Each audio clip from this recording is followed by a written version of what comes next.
Hayotda achchiq haqiqatlar borda, bilasiz. Negadir doim ko'nglimiz og'ritgan insondan emas, aksincha ko'nglimizga qaraydigan insonlardan alamimizni olamizda.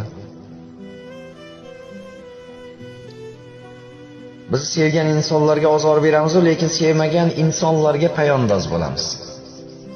Nega? Yaxshi ko'rgan yaqinlarimizga, kasal birodarlarimizga vaqtimiz yo'q, lekin yetti yot begona insonlar bilan oshga har doim vaqt topamiz. Oilasi nochorroq singlimizga har xil bahonalar bilan yordam bermaslikka harakat qilamiz, lekin xalqni ko'ziga qozon-qozon oshlar qilib ziyofat beramiz. Ota-onamizni haftada bir bora ko'rib kelishga fursat yo'q, lekin ammo ulfatlar bilan o'tirishga har doim vaqt topamiz. Nega?